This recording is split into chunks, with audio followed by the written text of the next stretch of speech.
Thank you for coming today. I'm calling the meeting to order. Welcome to the Economic Development Board meeting. I'm Snohomish County Councilmember Terry Ryan, President of the Economic Development Board. I would like to start out, as we usually do, just by going around the table and asking each member to state your name and the jurisdiction or organization you are representing. Please make sure you sign in the attendance sheet at the door. If not, we'll send it around the table if you've not already signed in already. And then in a few moments, we'll be introducing the participants that are meeting by phone. So let's go ahead and start here on my right. Let's start here, and we'll just work our way around the table. Shannon Reynolds, Council Member, City of Fircrest, representing Pierce County Regional Council. Good afternoon. Axel Strickle, John, Commissioner with the Port of Bremerton.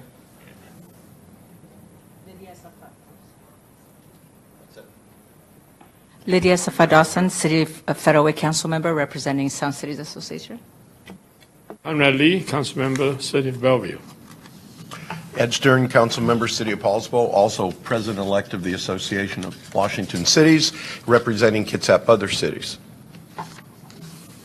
Hadi Oliveira, representing Navy Region Northwest, and we're generally the Department of Defense. Jay Mills, Suquamish Tribal Councilman, representing the Suquamish Tribe.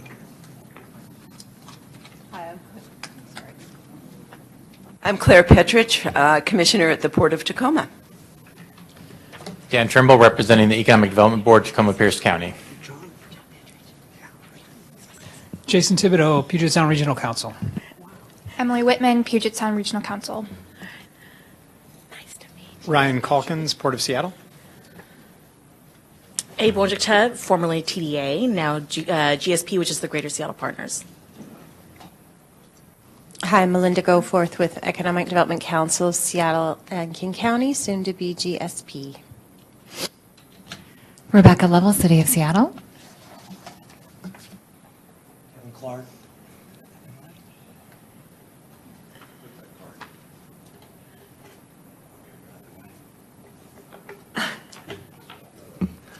Long-time listener, first-time caller. Kevin Clark, Argosy Cruises, Telecom Excursion. Elizabeth Court, Workforce Development. Thank you very much. We also have, yes? Commissioner Ryan, I didn't hear the call for introductions from those on the phone, but this is Greg Wheeler, Mayor, City of Bremerton. Okay, we were just about to get to that, so thanks for the intro. And we have some other people on the phone in addition to Mayor Wheeler. Do we have John Powers? Present. Okay, and do we have Councilmember Dan Roach from Pierce County? Present. Okay, thank you. Is Tony Toe on the line?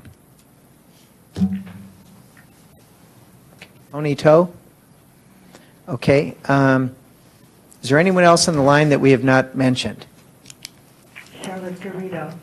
Charlotte? Thank you, Commissioner. This is Terry Vasciuello, Chief of Business Development at the Port of Everett. Port of Everett, okay. Kathy Kokas, Kitsap Economic Development Alliance. Okay, anyone else? Okay, I believe Tony Toe will be calling in, and also Tom Florino from Amazon. I know Mr. Florino is literally leaving town. He's at the airport, and he's probably working his way through TSA right now, so they may be calling in. So the next item on our agenda here is public comment. And before doing so, I would like to remind each member of the public wishing to give comment that you will have 2 minutes to speak. We have an on-screen timer so that speakers will be able to see how much time is remaining. We discourage and frankly don't tolerate people using obscenities and personal attacks. So please be mindful of that as you're giving public comment today. Do we have a sign-in sheet?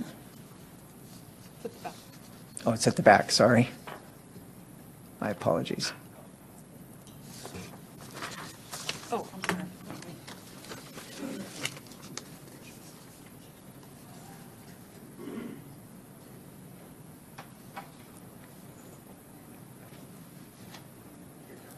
Great.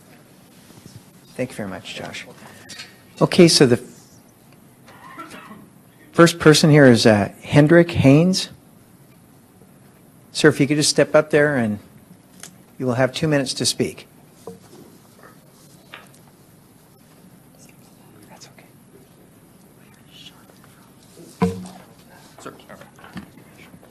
Yes, my name is Hendrick Haynes, or I call myself also Hank Haynes. It's easier to pronounce. I live in the greater Maple Valley area. As a private person and a small business owner, I would like to thank you for your good work. However, in considering incentives and in encouraging small business to locate and/or move, please allow for inconveniences associated by dislocation in time and space and the idea that no small business is truly small. Small business consists of a networking of contractors, consultants, suppliers, and local help that negotiate time and resources slotted interrelationships with each other. Large concerns can have more resources in-house. Thank you. Thank you. Next person is Alex. I'm sorry, I didn't get the last name. Zimmerman. There you go. Thank you very much. Come on up.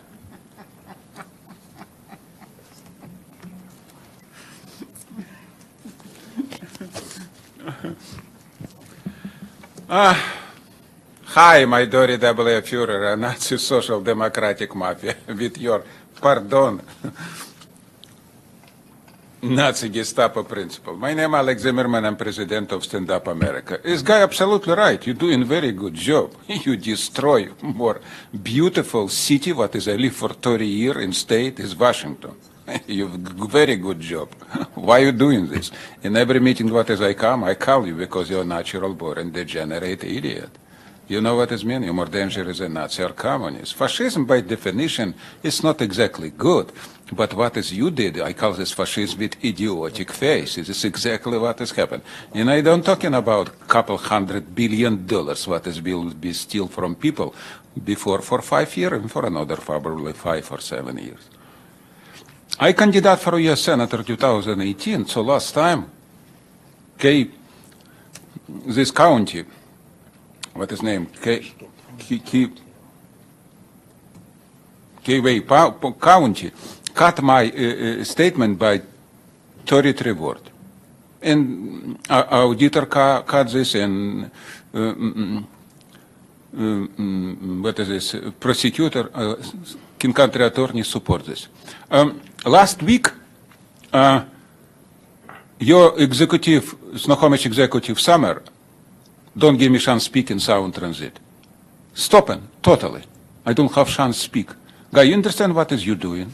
You don't have responsibility. The system what is you make is absolutely corrupt to the bones. We don't have system more right now. You can do in everything because nobody responsible right now. You all together, you all identical. You acting like organized criminal, like a mafia. It's exactly who you are. You need another dozen example. I give you next meeting. No problemo, guys. Thank you very much.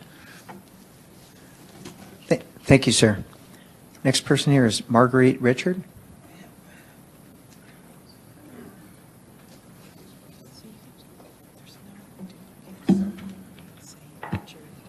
Hi, Ms. Richard here. It's been a while because I've been taking care of business, and I see you have business here. But in essence, the kind of business that I see here is called the RICO Act, and you need to study it. It's called Corruption, Conspiracy, and Racketeering. And I'm calling on all the people in Washington, D.C. that they call after when they go after Trump and anybody else that's doing anything fraudulent and dishonest. The reason why I'm saying it is because HUD and Seattle Housing Authority and some of your cohorts are engaged in it. And it's for me as a constituent to tell you the truth. And that's all, you know, Dragnet said, just state the facts. And we're talking about economics. So what happened was HUD decided that all public housing should be smoke-free. Okay, Seattle got on board first because of a lawsuit. And as of July 30th of this month, it will all, countrywide, it will be smoke-free housing. And I'm tired of the abuse. I'm just like Rosa Parks. She didn't see fit to sit in the back of the bus, so she took care of that. Okay.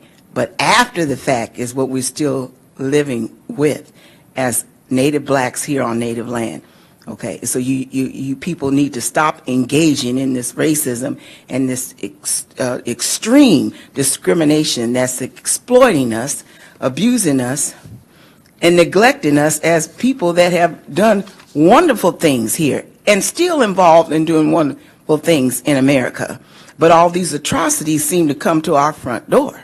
So I want the history books written right, that Ms. Richard is the reason why there's no smoking in public housing throughout this country. Okay, thank you, ma'am.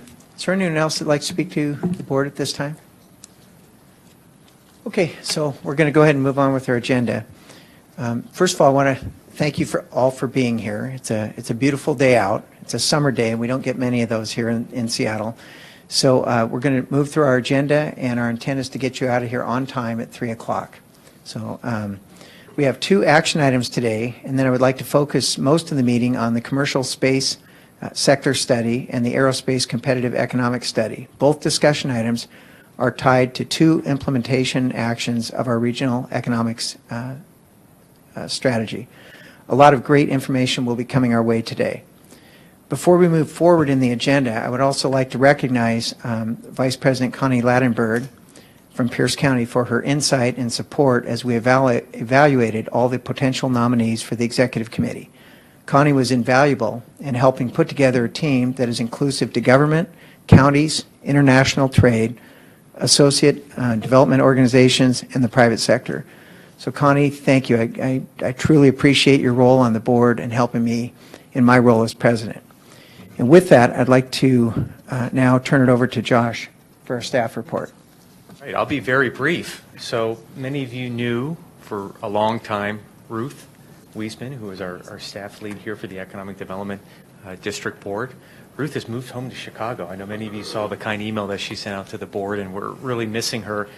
She's from Chicago. It's time to move back home. It may have had something to do with the Cubs season and needing some reinforcements over at Wrigley Field. But we've been very fortunate to have a great new addition to our team in Tammy Cheek, who's now going to be our lead. So moving forward, when it comes to scheduling, admin-related issues, any staff support, of course, you always got me, Jason, and Emily, but Tammy's going to be the new point person that you're going to be dealing with. So let's give Tammy a nice welcome.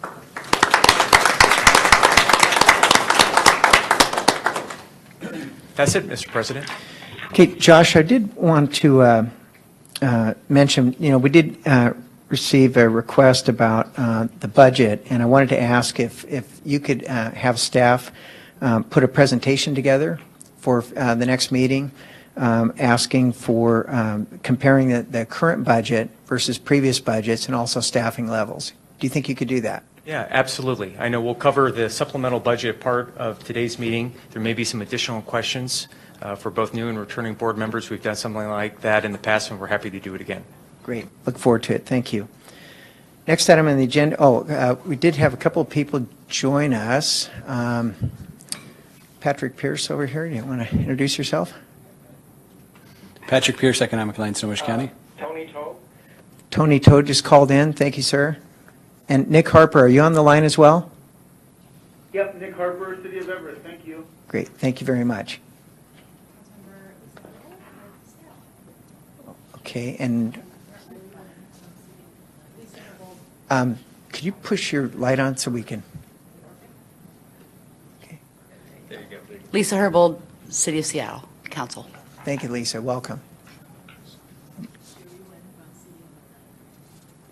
Okay. Thank you. Caroline King from Washington STEM. Okay, great. Caroline, thank you so much for being here. Thank you all for being here, especially on such a nice day. So next item on our agenda here is consent agenda.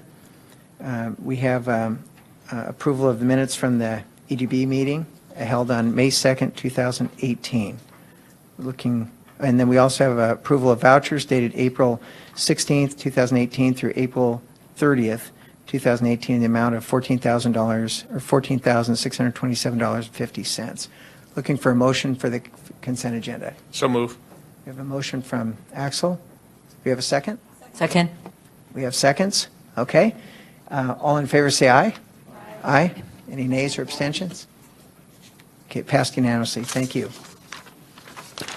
Next item on the agenda here is our ratifying the executive committee for 2018.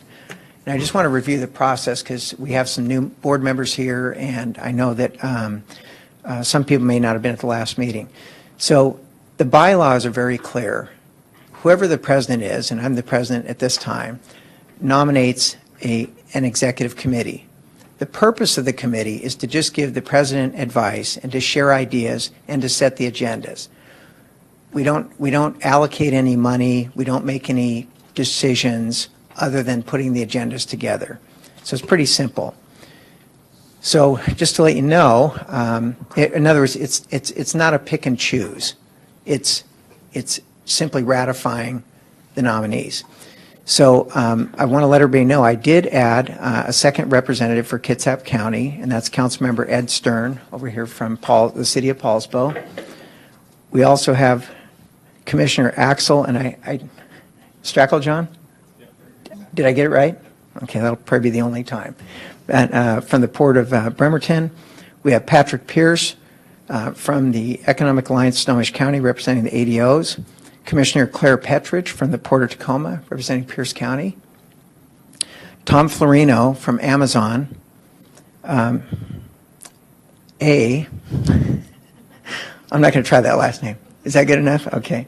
And just to let you know, A was formerly with Trade Development Alliance, which is now morphed into Greater Seattle Partners.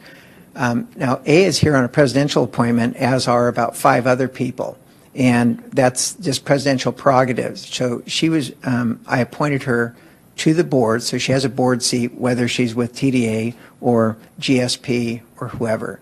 She has a extensive knowledge in trade, foreign investment, and economic development, and that's why I'm nominating her. We also have Pierce County Councilmember Connie Ladenburg and myself. So if you add that up, that's 2 representatives for every county. So with that, I'm looking for a motion. Mr. President, in order to put the question on the table, I move to ratify the executive committee for the 2018-2019 term as presented. Okay. I'll second that. Okay, so we have a motion by Councilmember Stern and a second by Commissioner Stracklejohn. Okay, any discussion? I'd like to just make a comment, Mr. Chair. Sure. I just really welcome Ed Stern and his vast knowledge, and having been on the board previously, we welcome his contribution and look forward to serving. Okay, thank you. And by the way, when I first started in this 4.5 years ago, Ed was the president. And Ed, you did a great job. And you really, you're very inspirational. And I'm glad that you stuck around on the board and that you'd be willing to serve in this extra capacity. Also, not to be outdone, Claire Petrich was also a former president here. Probably the longest serving member. I have no doubt. And the fact that you're willing to still serve on the board and then being willing to serve on the executive committee, it helps all of us. So thank you very much. Thank you very much. I appreciate that. So we have the motion on the floor in a second. All in favor, say aye. Aye. Aye. Any nays or abstentions? Okay, great. Thank you. Next item on the agenda here is adopting the fiscal year 2018-19 supplemental budget and work program.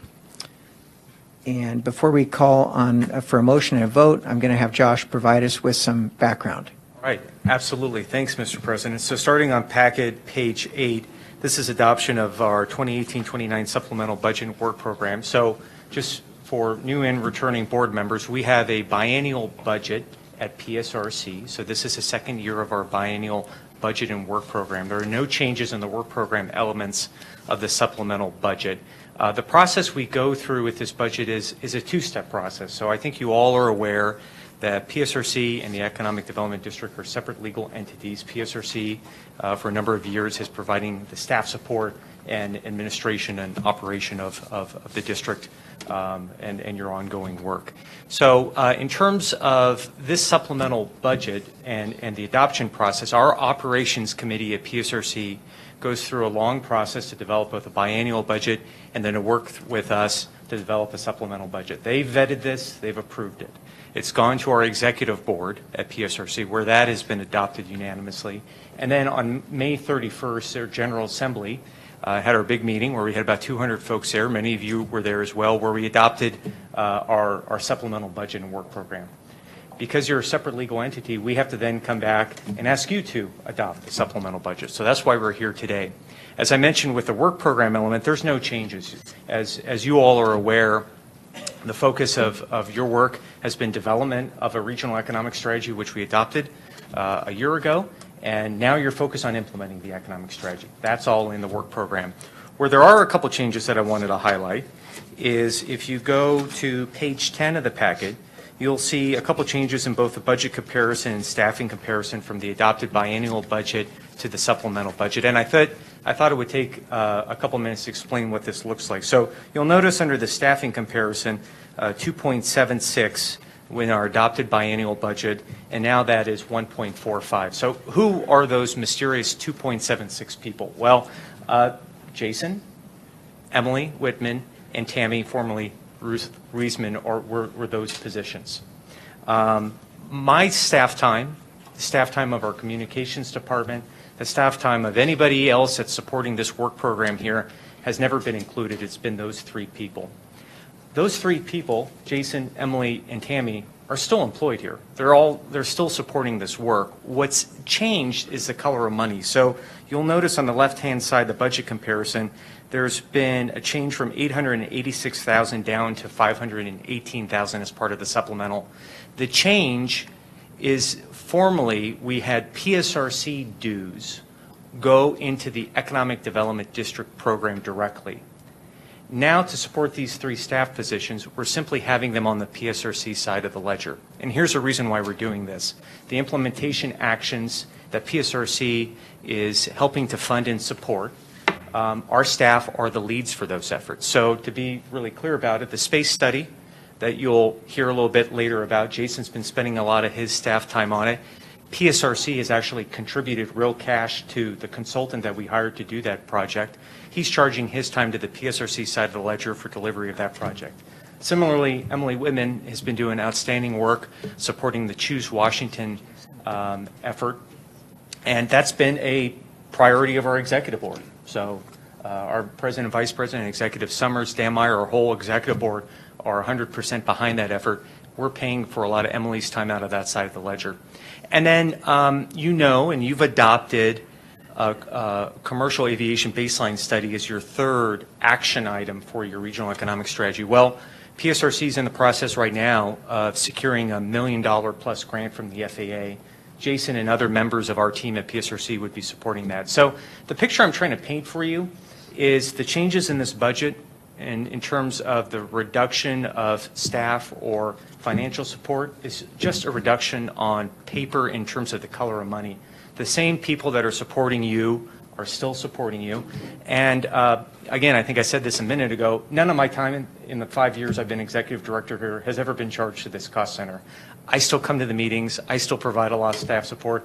I'm charging my time to council support to make sure that the work of this board is aligned with the work of PSRC and our members. So with that, I'm happy to take any questions, and Councilmember Ryan's suggestion about getting into some further detail for the full board at the future meeting is a great suggestion, and we're happy to bring back something as we have in the past on this topic. Okay. Thank you. Any questions? Oh, Mr. Lee. Claire, you're next. Thank you. I appreciate the quick summary, for the budget. I've been away from EDD for a few years, so I, have some questions. In particular, because of the economic development effort in the region has been going through some changes, and and also obviously the economic condition, which means opportunities, I look at that, has presented to us. So I'm very interested in what effort are we doing and the future of EDD. Money speaks, even though I think your explanation is very well done. You address how the money actually is coming from, but hopefully the effort hasn't been reduced. Or if it has, we want to know what exactly, is the objectives, the direction we're taking. So I think this would be an opportunity. I had a chance to talk to the chair, you call it president or chair? Whatever you want. Chair. Terry Ryan, and he suggested that we will have the budget discussion coming back to the board. I think that would be a good thing to do. So we have a better understanding of how we align with all the other activities going on and what the future of EDD would be. And as we also heard, that the grant has been cut. So even though I know you're very creative, you can stretch and get money from somewhere, but I think it'd be good for the board to know that we can all be on board to figure out that we have adequate funding to support the purpose, the direction the board would be going in the future in light of all the economic happening that's taking place. I think having that as part of a briefing at the next meeting makes total sense. The role of this district was formed in the 70s. It's changed. We've been operating this and providing the staff support since 2002. Things have changed since then. So we've evolved, and again, in the most basic form, your role has been to develop a regional economic strategy and focus on implementing it. So I think going over how we've evolved over time, council member, and talking about some other things happening in the region and what does this look like, and giving us staff direction on what you want to look like moving forward, that makes a ton of sense. Great. Thank you. We'll go to Commissioner Petrich, and then to Mr. Stern, and then to Mr. Trimble. Great. Thank you. Thanks for the update on the budget and staffing comparison. That was really helpful. I was just going to make a recommendation, and I hope in the presentation that you do next month that you also cover the history of the EDA grants and kind of the original aspects of what the EDC was about and the way we used to deal with grants. And that number has certainly been reduced over the years, but it would be interesting to see kind of a perspective on the way the grant applications are handled and how they come through. I think it would be beneficial for all the members of the board to see that. Yeah. That's a great suggestion. And, back in the 70s, the Economic Development Administration was a powerful federal agency. Right. The current administration has recommended zeroing out, completely defunding the EDA. So our federal partner is in a very different place. So that's a great suggestion, Commissioner. And then what does that mean for us in the future? Yeah, absolutely. Great suggestion. We'll do that. Councilmember Stern. Thank you, Mr. President. So following up on Councilmember Lee's remarks as well as Claire's, not only the EDA funding, Claire, but I think we labor under the legacy also of what used to be called the Prosperity Partnership that began under Bob Drewell, and incorporating that and what it's evolved from to.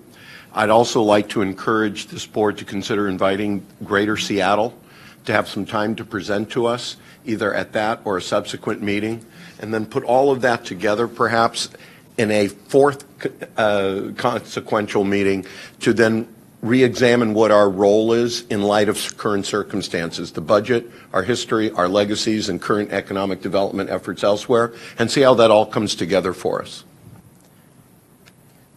That would be great. And then maybe you could, when the CEO lands here, maybe they could even attend that meeting. That's actually on one of the priority lists already, included that our new CEO, Brian McGowan, actually meet and come and present and talk about the goals and the priorities of the GSP as he starts. So within the first month, just don't be surprised if we start reaching out to you to get one-on-one meetings, but then also to schedule things with Josh's team and this board here for the future. Thank you very much. Thank you. Mr. Trimble, you're up. Yes, President Ryan, I wanted to thank you for the earlier remarks about adding the staff input on the history as my CEO, Bruce, had mentioned in his email, so I appreciate that responsiveness. And I'll just echo what we heard from the others that already spoke about. That history is helpful in terms of understanding where the budget is headed.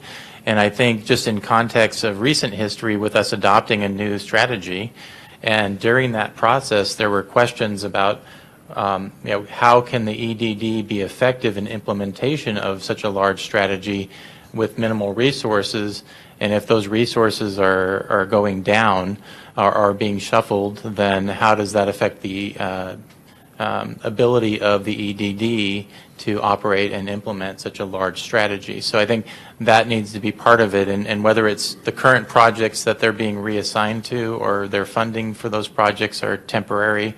But in terms of long-term approach, because it's a 5-year strategy, what are the tools and resources of the EDD moving forward for the life of that strategy in terms of implementation from the EDD perspective? Okay. Point well taken. Thank you, Mr. Trimble. Okay, so we have a motion and a second on the floor, I believe. So, Actually, we don't. Do we? Yeah. Sorry, we'll you know need what? one for the adoption of the supplemental budget and work program. Josh, thanks for keeping me in line here. Well done. All right, so we're looking for a motion for the consent agenda. Or excuse me, to adopt the fiscal year 2018-19 supplemental budget and work program. So moved. We have a motion from Commissioner Petrich and a second from Reynolds. Thank you very much. All in favor say aye. Aye. Any nays or abstentions? Is there an opportunity for discussion on that motion? Well, it's already been voted on, but if you want to make a post comment, you're certainly welcome. Well, I understood. Just to clarify, this is Mr. Powers on the phone? Yes, thank you. You're welcome, sir. Go ahead. I understood that we were going to get a report from staff providing a historical perspective both as to EDA grant funding and levels of staffing, and that consistent with the motion that had been introduced was going to occur before we adopted this budget. Now, maybe I didn't understand it, but I thought that's where the conversation was going. Josh, you can go ahead and start. I might finish that. The understanding, so we had a motion to adopt the budget. It was seconded, and our chair was asking for adoption. Staff is prepared to bring back additional details per the chair's request at the next meeting. So no, John, that wasn't the motion. The motion was for adoption of the budget, and we'll bring back what I've heard members around the table have requested. So after we adopt the budget, we'll then take a closer look. No, well, if you heard everything that was discussed earlier, we're going to talk about what the budget used to be, where the funding was coming from, where the people, what the number of positions were, and then compare that to the current budget. And that's part of it. And then part of that, and additionally, we want to get a history of everything from the grants and whatnot, per Mr. Trimble's comments and Councilmember Stearns. So this budget is just in alignment with what was approved at the General Assembly, isn't it, Josh? That's correct. Okay, so. Well, I understood it had to be adopted by the EDD board as well, and I appreciate that in response to the motion proposed by Mr. Kendall, that the staff will come forward and give us a more complete history and perspective. But from my viewpoint, I thought that was important for us to make a well-informed decision as to this year's budget, as opposed to doing the analysis after the adoption. Well, I appreciate your perspective. The thing is, this was already approved at the General Assembly. We are going to get a full presentation later, and I think we should just push this vote through today. It's consistent with what the electeds approved at the General Assembly. If I was wrong in stating that, Josh, please let me know. No, this is our budget. So, any other questions? So the Is the EDD budget adopted by the PSRC or adopted by the EDD board? So let me help you out here. Both. The General Assembly adopted the General Assembly adopted this budget, and John, you were at that meeting, and you were there, and we had public comment and opportunity for folks to make comment on the budget and work program that took place on May 31st. And yes, we need a second. I was there. Okay. I was there, Josh, but I was surprised that there wasn't a presentation relative to the EDD as there had been in past years. So I thought that's incorrect. The budget, now to be approved by the EDD, should be thoroughly reviewed and understood by this board before finally adopted. I still hold that position. I know that action from the chair's viewpoint is the action is over, but I would like to go on the record that I do think it's important that we have the perspective, we have all the information, so that whenever we adopt a budget, it is a well-informed decision. Okay. Thank you, Mr. Powers. Patrick Pierce. Yeah, and for the record, John, since we're having that conversation, I'd like to remind you that at our February 7th Economic Development Board meeting, we provided a draft supplemental budget. So since February, this has been provided to this board. We had a similar decision-making track with our full PSRC, Executive Board, and General Assembly. So I've gotten no feedback on the budget and work program till there was an email sent out by one of our members at 5:30 in the afternoon on the Friday after the 4th of July, in which no staff were copied on. So, you know, we've been here to answer questions. We are very deliberative of this. Our operations committee, made up of all of our elected officials from throughout the region, have been very deliberative of this. And I think we're at a point where if you have some great questions, you should reach out to some of those operations committee members. Yeah, it might be good for you to connect with Becky Erickson, Mr. Powers, but the floor now is in Patrick Pierce's hands. Just support being able to get this deeper dive next meeting, and would just maybe recommend that this governance issue in terms of adoption and kind of timeline and process would be part of that review that staff could provide, because I think there's new members here, and it'd be a good review for new and old members to understand exactly how that process flow is between authority, between the EDD as a separate organization under the umbrella of PSRC. So if we could include that in that, I think that would be helpful for everyone as we move forward. Thank you, Patrick. Seems very reasonable. Thank you for your clarity, Patrick.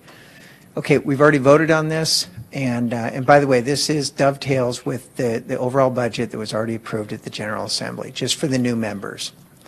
But we will so we take your post-vote comments seriously, Mr. Powers. Thank you.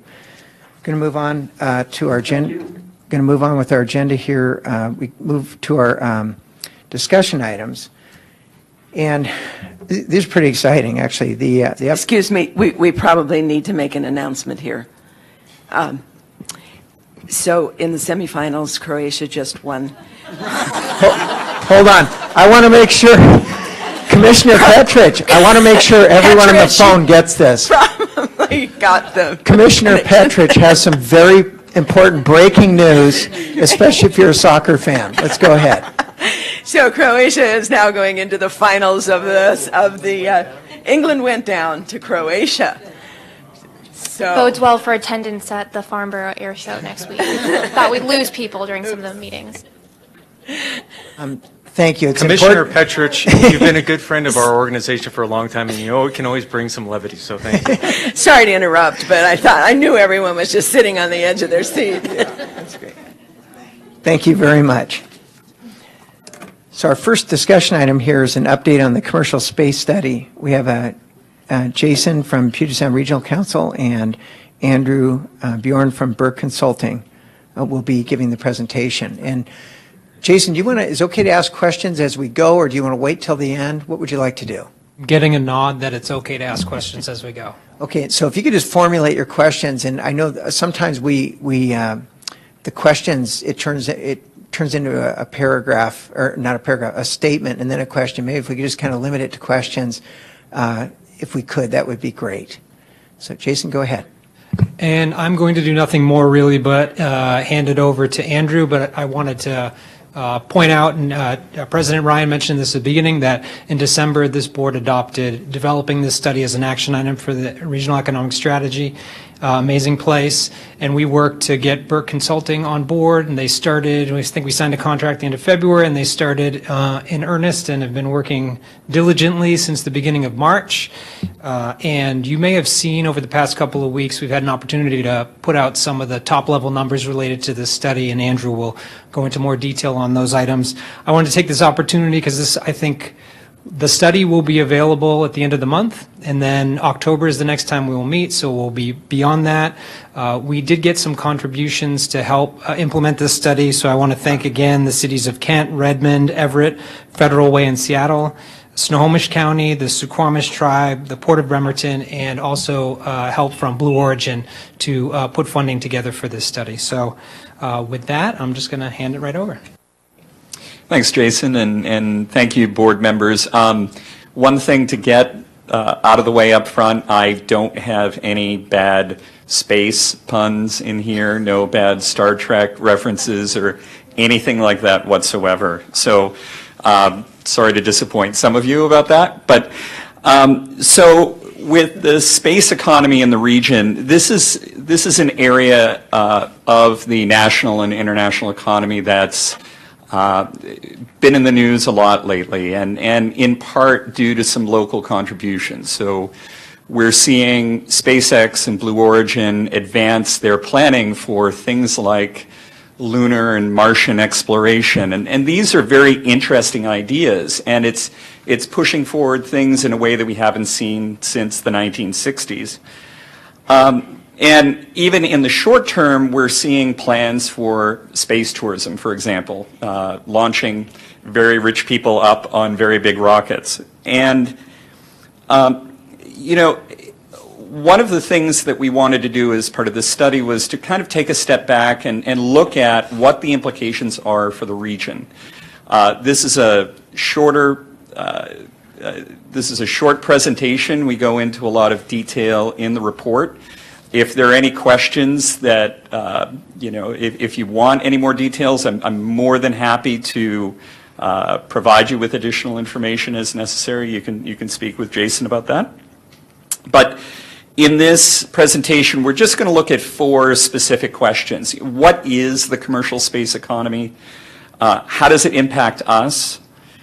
What's our competition as a region, as the Puget Sound region? And then finally, what really is the best way of promoting the commercial space economy? So in looking at this first question, I think it's really important, you know, just to provide an overview that this isn't just simply about building rockets or spaceships or what have you. It's also about the goods and services that are provided by space. And we've seen this since the 70s or 80s with satellite television and telecommunications, but we're moving more towards elements like real-time Earth observation. And these are important things to consider in looking at how this is going to impact our economy going forward. And really, as well, it's important to note the term space economy, because we're not talking about a specific limited set of businesses here. We're talking about the idea that space is a place to access and a place to do business and a place to carry out business operations. So that's kind of going to be important in defining it a little bit later in this presentation. But really, this is moving away from the national programs towards space exploration and more towards commercial use and even commercial exploration.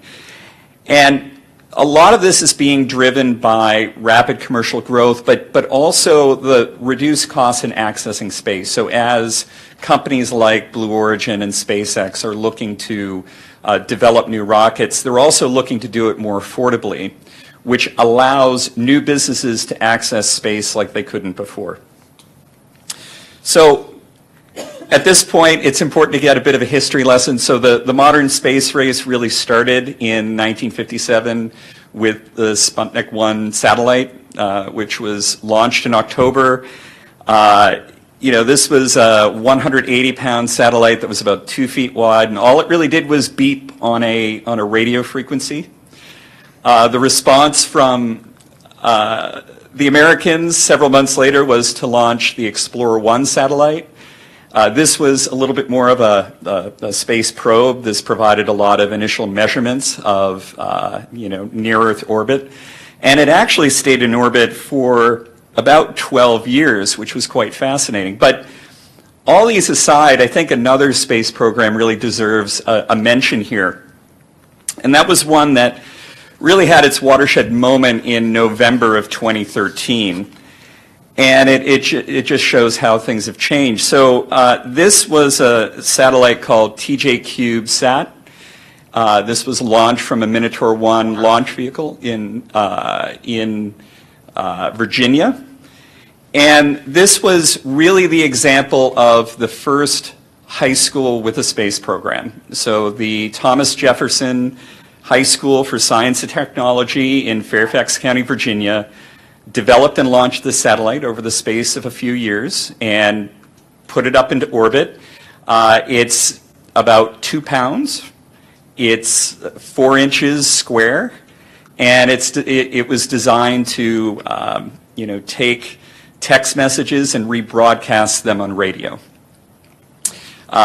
It didn't work. There were some problems with it. They're looking to develop a new one, and they're launching it in a few months. But this is where we're at right now, where countries like Bhutan, for example, can afford to develop and launch satellites.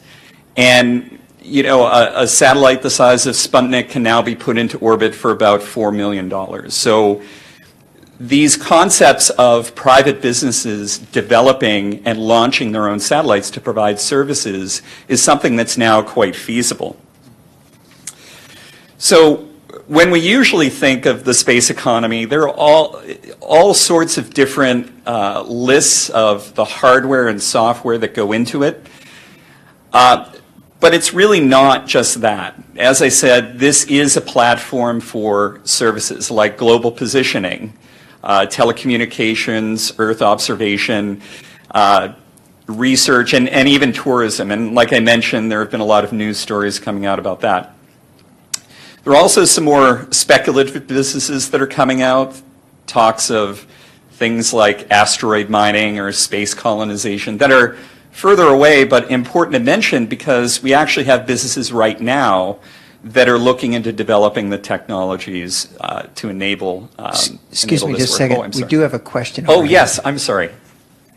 Thank you. Could you give a very brief explanation of what is the, when there are the older traditional aerospace firms, and now what is the thread or consistency that ties together the companies that are now the biggest innovators? We're seeing, it seems very disparate, but is there a thread, and do you see a trend in the future for certain types of industries then investing? Thank you. Okay. I'll get into that in a little more detail later in the presentation, but what I'll say right now is that a lot of the recent innovations have really been driven by venture capital and primarily single investor venture capital. And, the typical suspects, you have Elon and Jeff and Sir Richard Branson and investors like that are really starting to drive this economy initially. But there's now more latitude for smaller businesses to innovate. So before I get back into it, are there any other initial questions? Okay. And in fact, that actually is the first point on my next slide. There really is this increased role for venture capital now than before. And it's really these single investors that are driving a lot of the initial innovation that's causing reduced costs for satellites and space launches. So what's been mentioned, one of the first companies that was working with commercial launches was, I always get the Aerospace in Europe. And they've been doing commercial launches since the 1980s.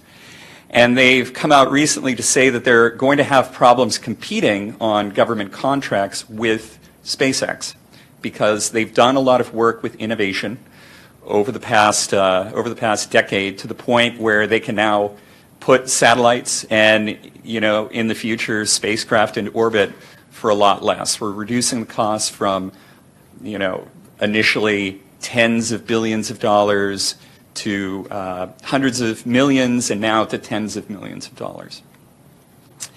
Now, obviously, putting Tesla Roadsters into orbit is a bit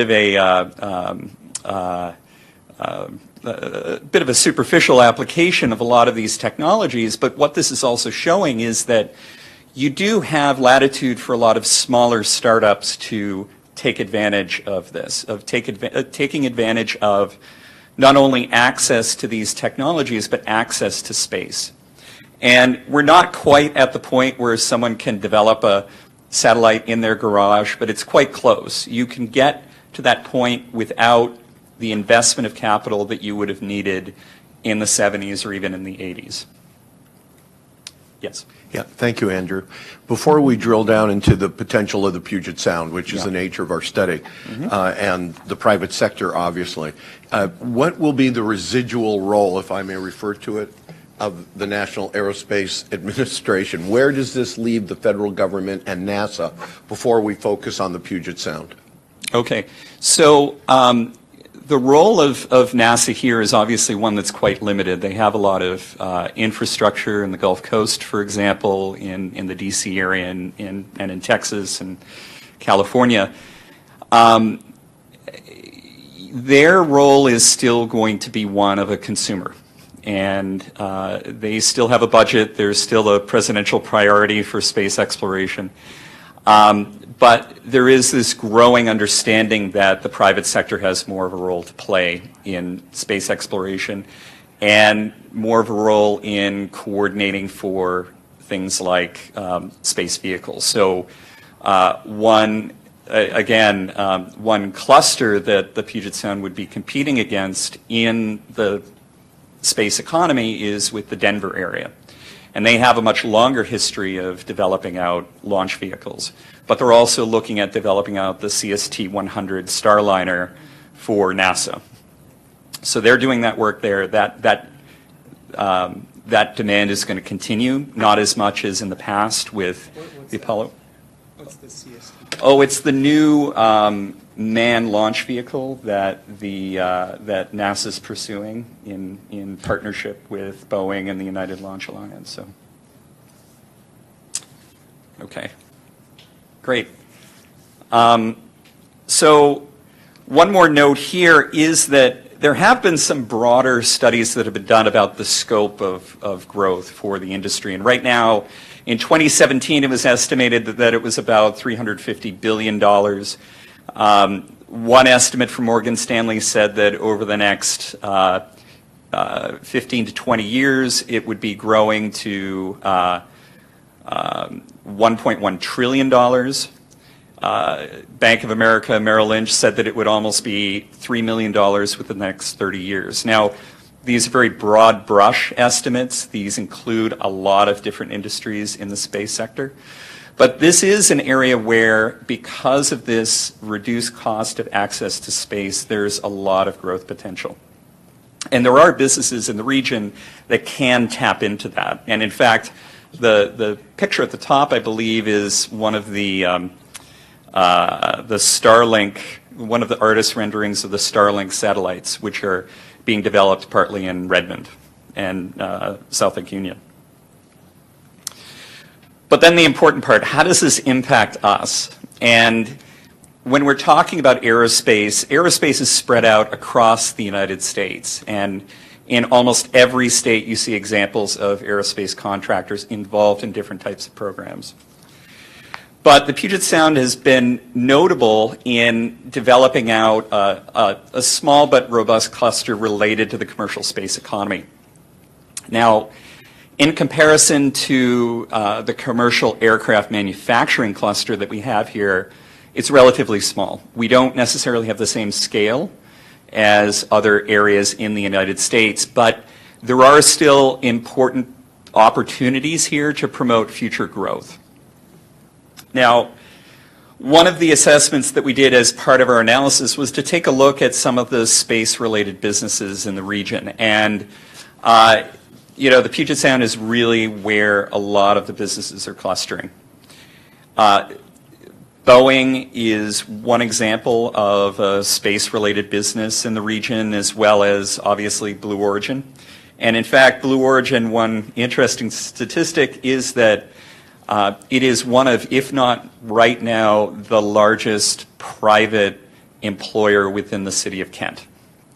So that's important to note. These benefits differ from county to county. A lot of the activity is currently clustered in King County, with Seattle, Redmond, and Kent being some of the larger, some of the homes to the larger companies. But you also have a lot of suppliers within the space supply chain in Snohomish and Pierce County.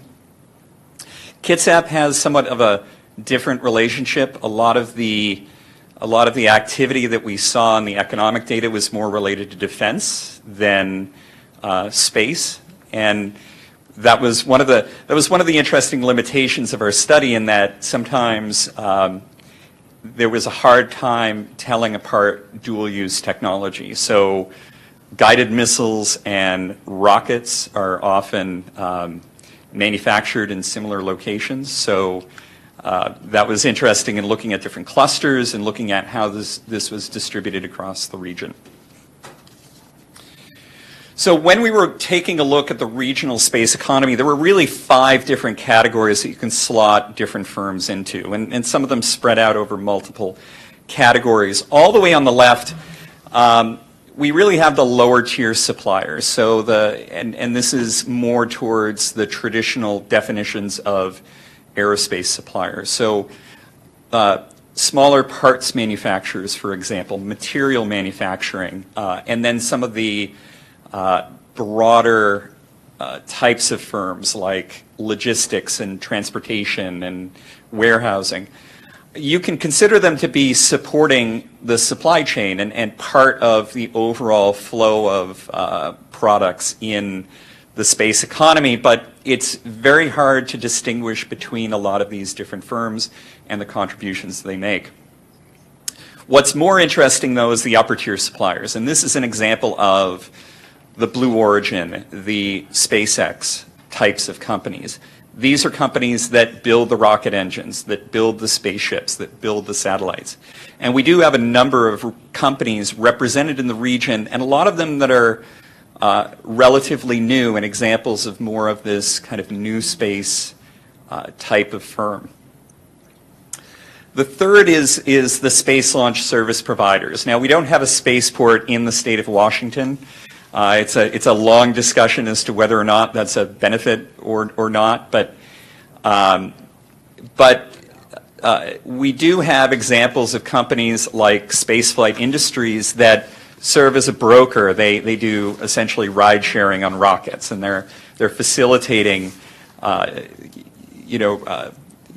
getting cargo into space, and that's a local company. So. And then finally, and this is really the hardest kind of part of the space economy to consider, and that is the businesses that use services derived from space. And that may sound like a very simple definition, but when you think about it, we're using products every day that rely on access to space. Whenever you're using a smartphone, for example, and trying to get directions from one point to another, your location is being determined by GPS satellites in medium Earth orbit.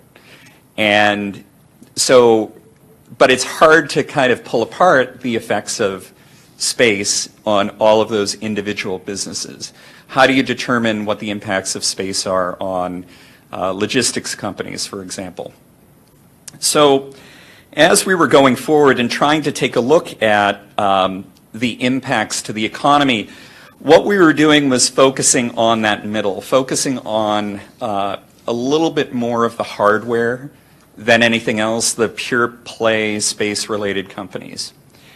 And it's important to note that while we're looking specifically at these businesses, it's the broader impacts that are also important to consider. How is it that different businesses in the Puget Sound region are using satellite photography, or using telecommunications? And this is going to become more important over time because companies like SpaceX are developing the Starlink satellite constellation, where they're looking at launching 4,000 satellites into orbit to provide global broadband internet coverage. And thank you, Andrew. In terms of the middle block, there's space launch service providers. Yeah. Are there geographic, certain parts of the world where there are favorable physical or other geographic factors that would make those areas more competitive? I could probably nerd out on this for about 45 minutes, but I'll give you the short answer. There's been a big race. Actually, in fact, I'm going to, could I skip ahead to the last slide? Is there a way that we could? Okay. Yeah, I will,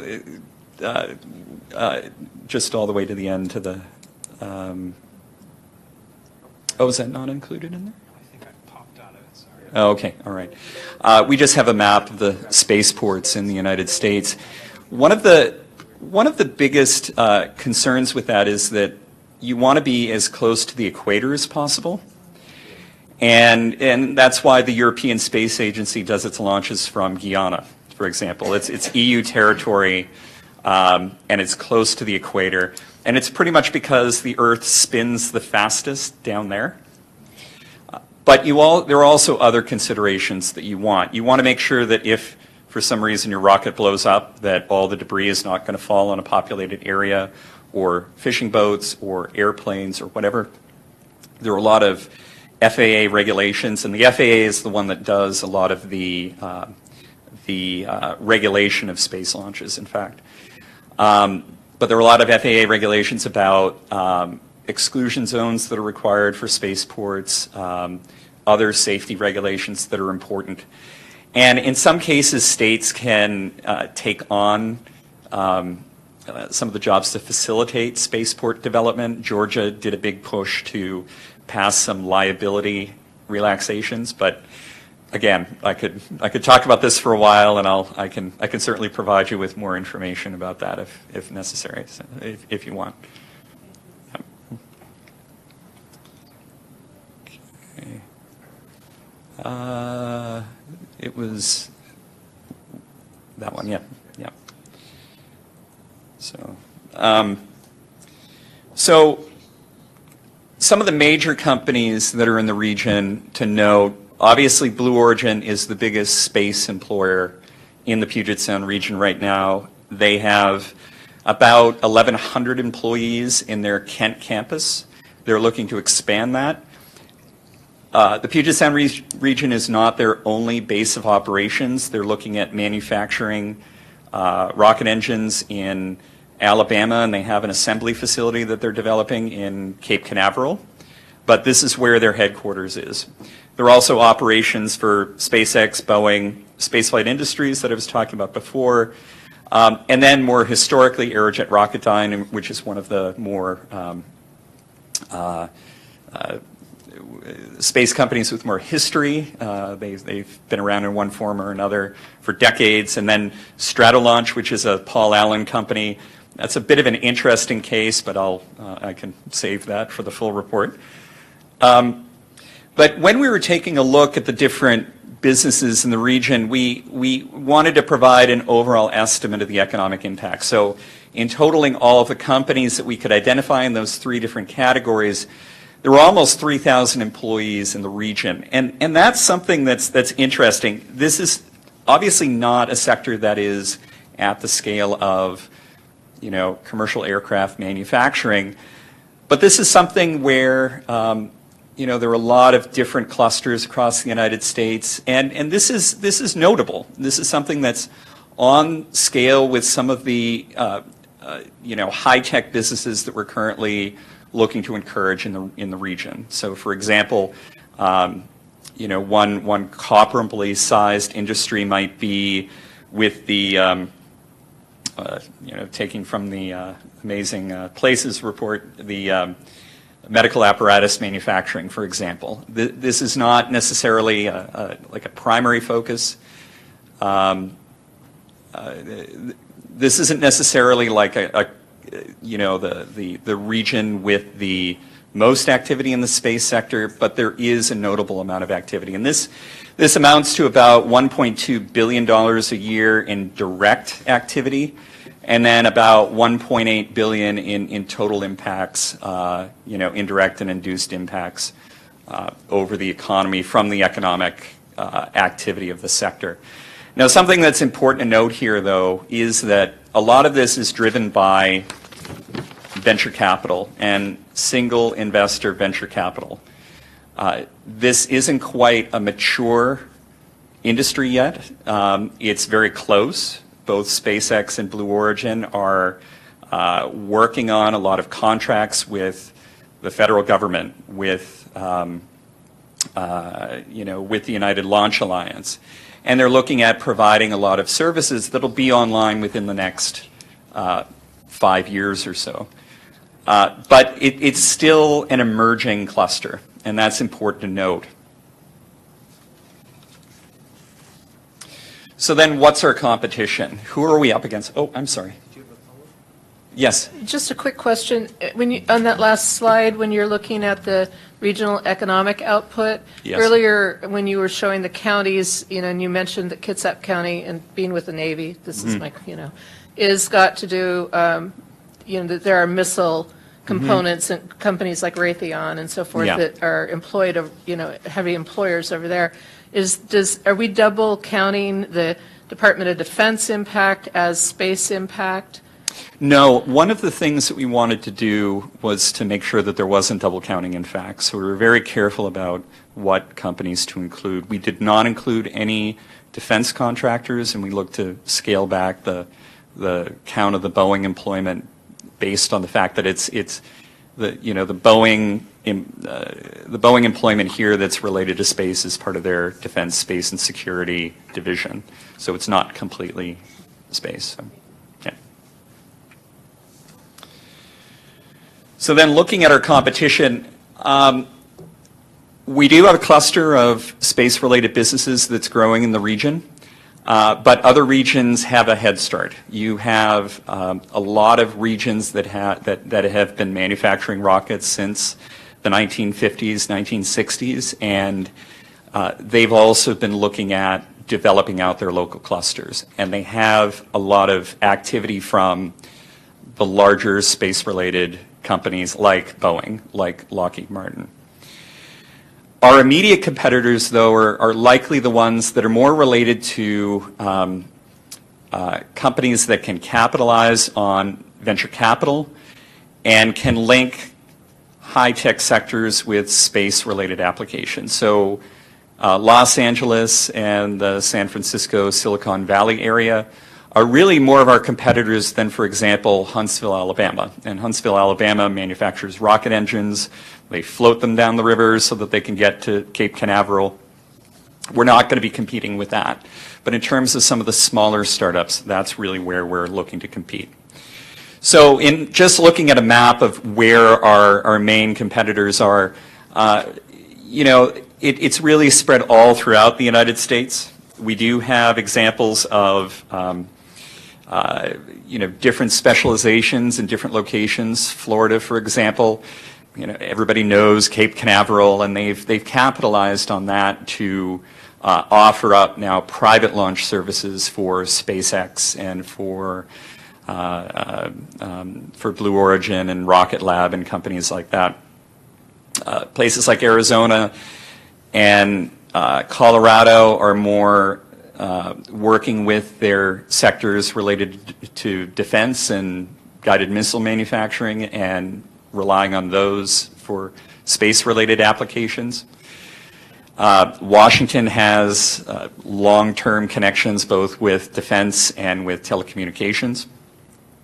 So really, I mean, we're not alone. in the field. And this is just providing the national perspective.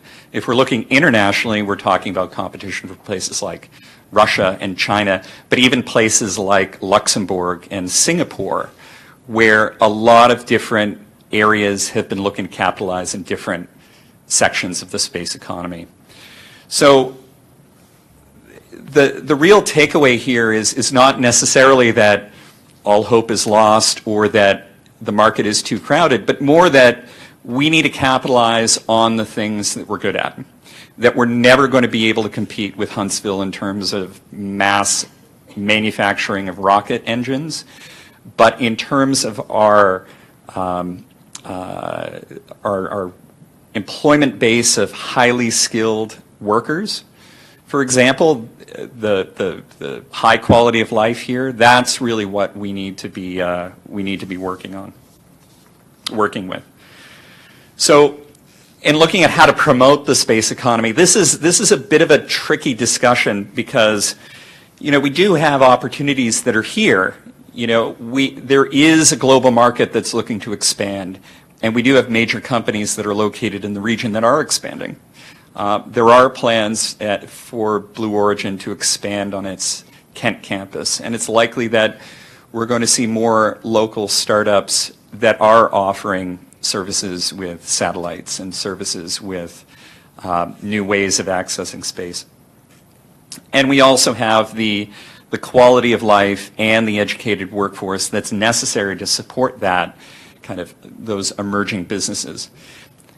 Not to mention that there is a lot of complementary elements of the economy here because we have Amazon, because we have Microsoft, and because we have commercial aircraft manufacturing. There's a lot of other sections of the economy that we can capitalize on to offer more services. But we also do have some challenges, and like I mentioned, there are other clusters in other regions that are big competition, that we have national and international competition here. And as I had mentioned, our local success is really dependent on some of these privately held companies. We're not working with long-term location decisions by large multinational corporations that are public, that make their investment decisions known. If, for example, Elon decides tomorrow that he's going to suddenly develop submarines instead of satellites or rocket engines, then our space cluster could change. Another thing to note, though, is that I'm sorry? That was last week. He's moved on to other things now. Another important note, though, is that while we do have tax incentives that benefit commercial aircraft manufacturing, there aren't significant state tax incentives for space-related businesses. And this has been worked on by the legislature twice to move through tax benefits for space-related businesses specifically and high-tech businesses more broadly. But this can be a limitation going forward. And then the last point here with no launch facilities available, it's kind of a challenge, but it's kind of not. Again, like I was talking about before, we're not close to the equator. It's hard to kind of, get certain elements of spaceport planning in place in a location. So, I've included it in here for completeness, but this is not a call to action to start developing a spaceport. And excuse me, it looks like we have a couple questions. Oh, yes. Oh, I'm sorry. So I've got two because you added one there. In terms of the tax incentives. Yes. Is that something our competitors have in other states, or is that just an observation that we don't have them? It is in part an observation that we don't have them. The landscape for that is mixed. You have, for example, places like Oklahoma and Wyoming that are looking to spur investment, that are, and Virginia as well, that are putting in certain tax incentives like that. California, on the other hand, tends to be a bit of a hot mess when it comes to incentive programs, but On the other hand, they have a much more robust system for venture capital there. So You should not limit it as to tax programs. You could just call it a hot mess. yeah, It's a technical term. Yeah. The second question I had was around, and I hope I'm not stealing Caroline's question, but just educational assets. Do Yes. those play in? Did you look at anything in terms of University of Washington, WSU, Western, and just kind of how that plays into our opportunities section, the slide before? I know, as you mentioned, submarines. I know the Applied Physics Lab is a big asset for the underwater research and unmanned vehicles, and how other assets might play in. When it comes to the when it comes to the labor market, it's a bit difficult, because when we're talking about the space economy, there's both there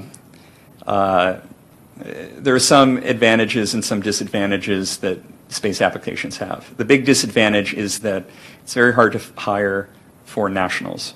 So because of dual use restrictions, that folks are afraid that, you know, rocket scientists that are employed here might go elsewhere and develop missiles. There are a lot of you need to get a waiver from the State Department to employ foreign employees. So that in and of itself is a restriction. But in looking at a lot of the employment, it tends to be a lot of issues with national employment and national training.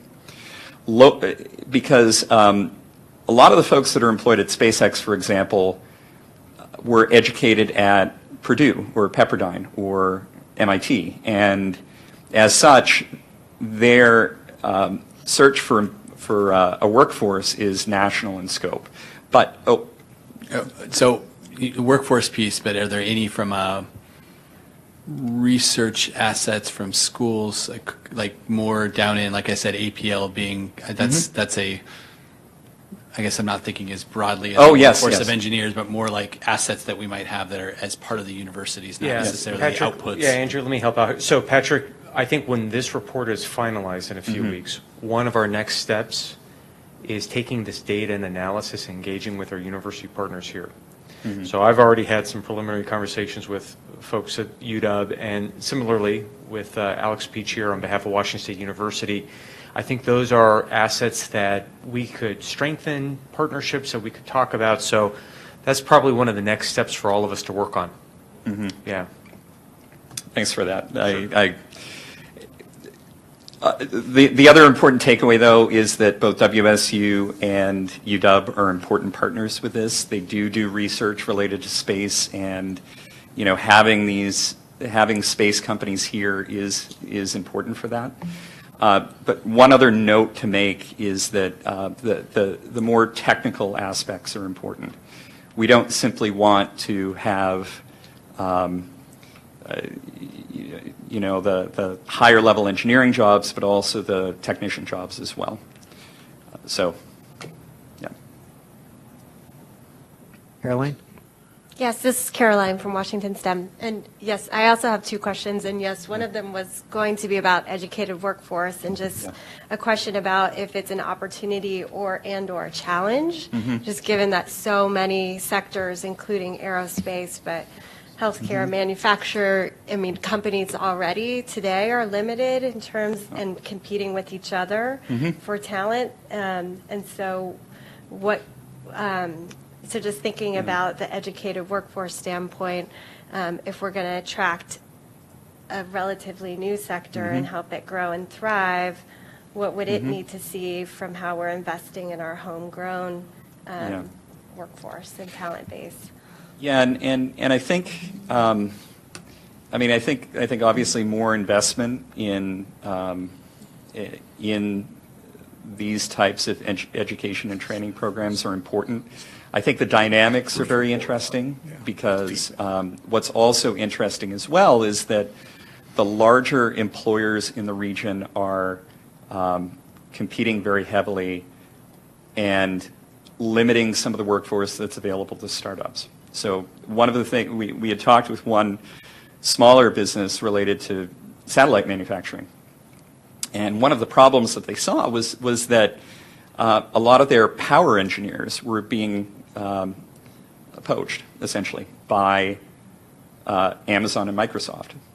And it's a bit of a limitation where there's such competition in the local labor pool for skilled employment that, you know, it's not simply just competing against each other or competing in a small microcosm. It's over the entire region. It's with some of the bigger names as well as the smaller ones. So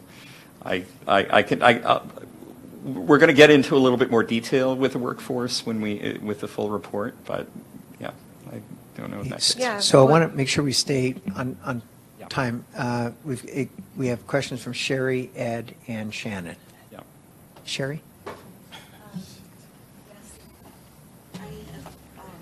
I went to Huntsville, Alabama a couple of years ago. The Boeing's main rocket is in Huntsville. And at that time when NASA was cutting down, so there were miles of empty offices and engineers have no works. And the mayor was telling me that they would do anything to get more works into the Huntsville.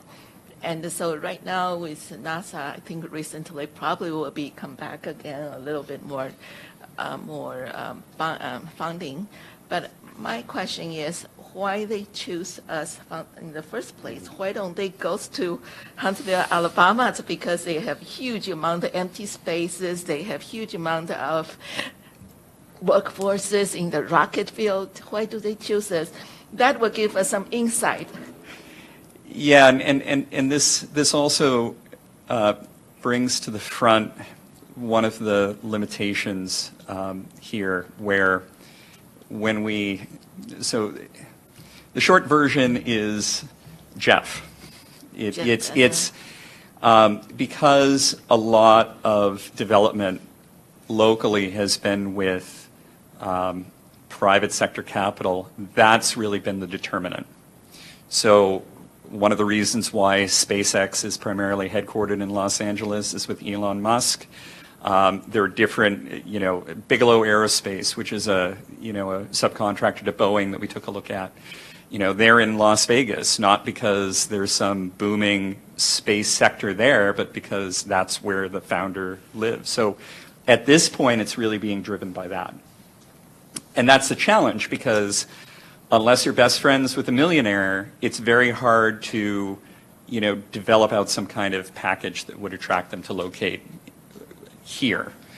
But what is important is looking at the startups that are emerging and taking a look at the smaller companies that have the potential to grow.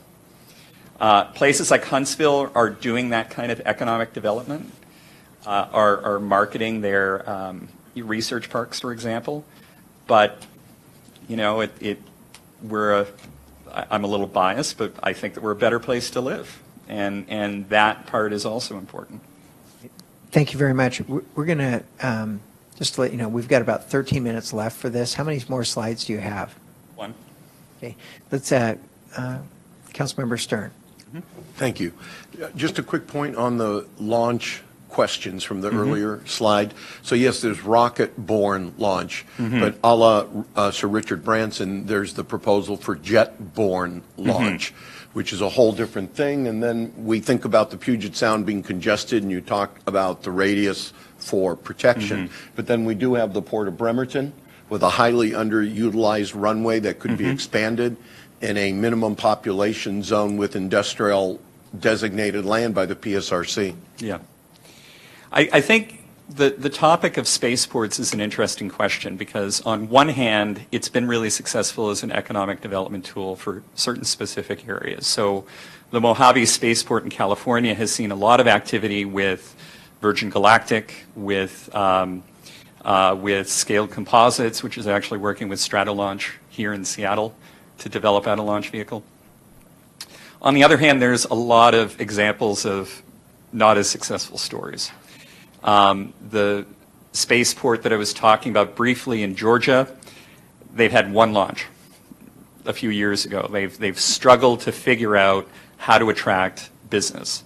Spaceport in America, there was actually a pretty long article a couple months back about how it's a disaster. It was developed in part with state money, They've been looking to attract business and attract different companies to locate there, and they've had a really hard time. So I think I'm not saying that it's a bad idea, and I'm not saying that it's a bad idea to locate in Bremerton, but the key point is more that in going forward, any kind of development like that, whether it's in Bremerton or whether it's in Moses Lake, which is another place that's been discussed, it needs to be done with a much more comprehensive and realistic business plan.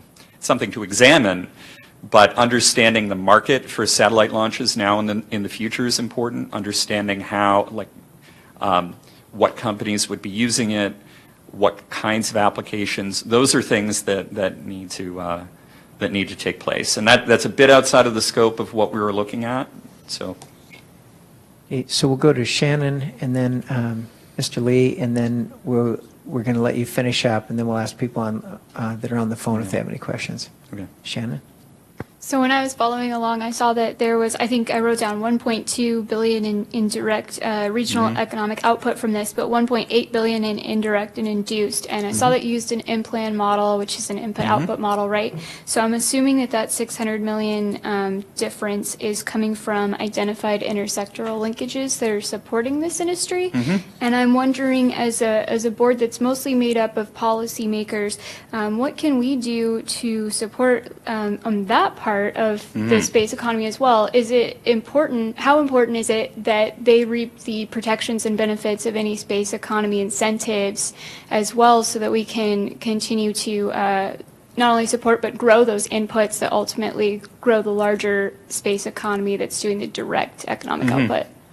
Yeah, and that's a really important point. One of the ways of helping to develop the space economy is being a driver in the region for employment and economic activity is to capture some of those leakages. And the supply chains for space are national and even international in scope because of the technical aspects of the electronics required, the parts that are required. But one potential action is taking a look at what's required, what parts manufacturers are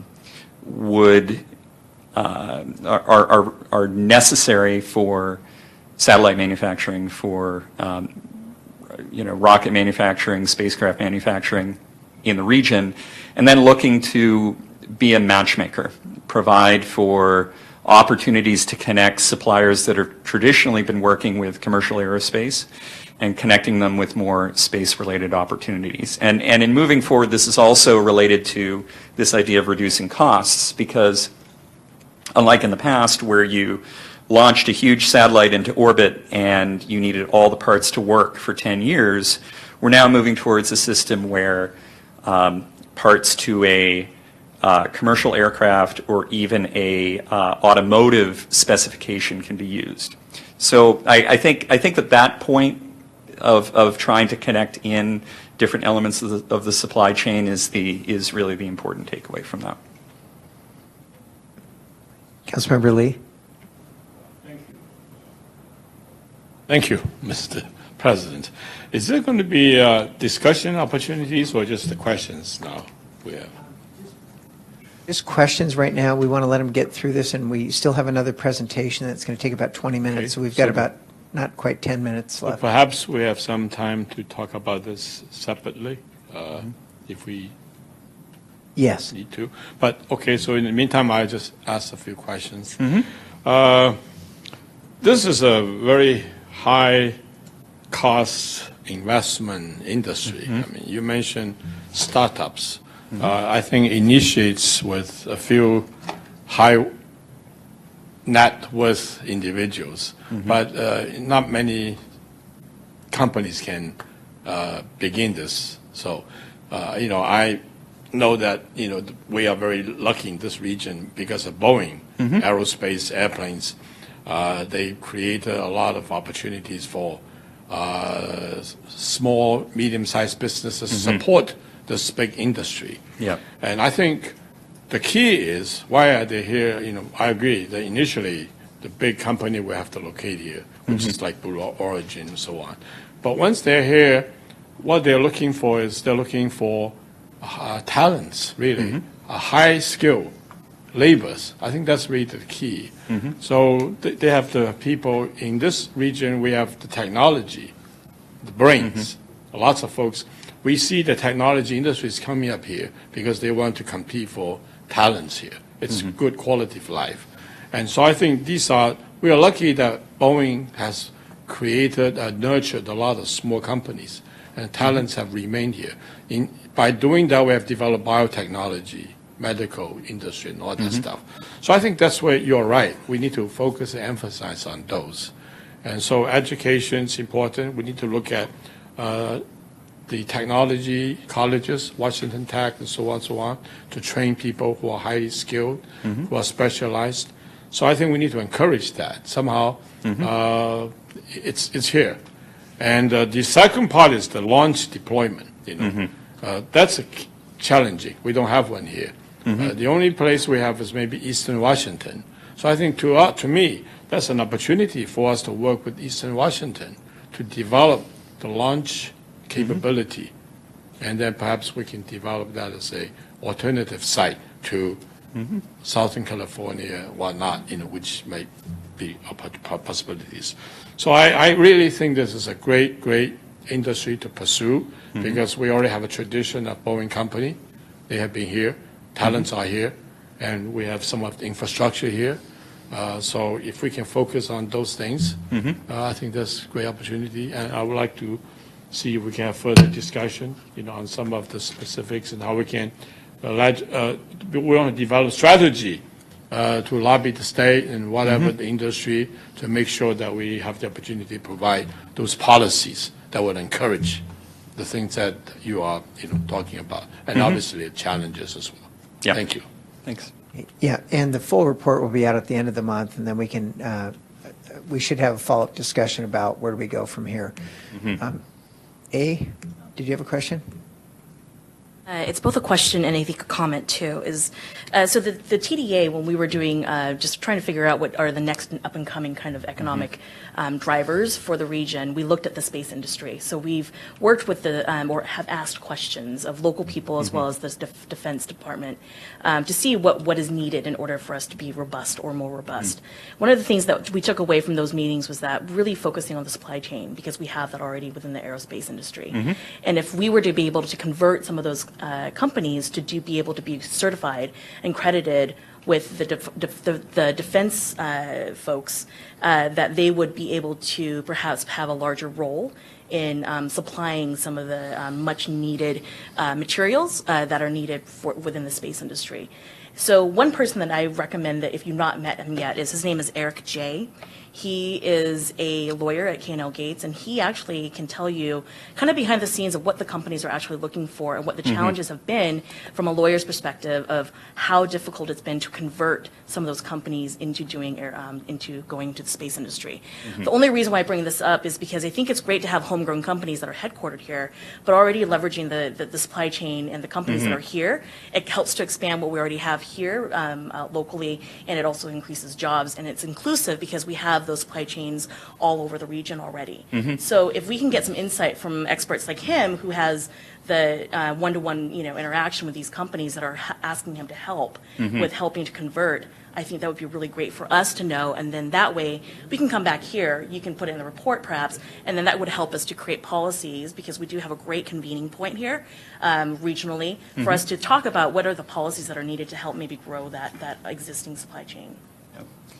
And I think something to note too is, like I had said before, we don't want just job opportunities for aerospace engineers making like $150,000, $200,000 a year. There is an understanding that you need jobs to benefit the workforce across all different types of jobs, and including technician type jobs that are highly skilled and highly technical, but not necessarily at the postdoctoral level. So that's important to note, and that's one of the reasons to kind of grow the local supply chain. Excuse me if you No. could. We Yeah. just have a couple minutes left. Can you Okay. get to the last slide? Yes, And then yes. I do want to also say that the full report will be out at the end of the month. Yeah. And then I want to reiterate that. And so I think that'll answer some questions. And then also we'll follow up with a discussion at the October meeting as to where do we go from here. Please continue.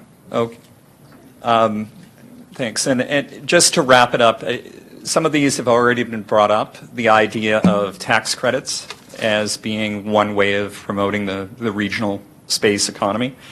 And then startups. So looking at access to capital, looking at business accelerators as an approach to encourage these smaller companies, some of which may have, as was mentioned, some higher requirements for capital and some higher thresholds than just, someone working on their computer in their off hours in their basement. But there are also the opportunities that we have here for crossover with different sectors in the local economy. There are opportunities for the supply chain, and there are operations for different applications for space with, any one of a number of different economic sectors that we currently have in the Puget Sound economy. And then finally, for the larger companies that are here, for not only the Blue Origin and SpaceX, but the Aerojet Rocketdyne and the spaceflight industries, this report is a start, but there does need to be that ongoing dialogue about what are the needs for infrastructure and facilities that are necessary over the long term for them to grow. And then what is that local workforce development necessary to support their needs? And we provide some discussion of that. But I think it's that relationship that's important, that it can't simply just be that, this is a sector that once a tax credit is in place will grow and bloom. This is something that does require some attention. So that's the end of my presentation, so I'll move it back for comments and questions, if there's any time remaining. And Andrew, we really need to get to the next one. I have to That's tell you, this is, thank you very much. By the way, his original slide deck was twice as long. He did a great job cutting it down. Thank you very much. We're looking forward to getting the full report, and we may have a follow-up meeting with you if you're available. Great. Thank you. Thank you. And Terry, Andrew, thanks again. So we're finalizing the report in the next few weeks. And then I think we want to work with all of you to hash out next steps. So again, connecting with our university partners is one.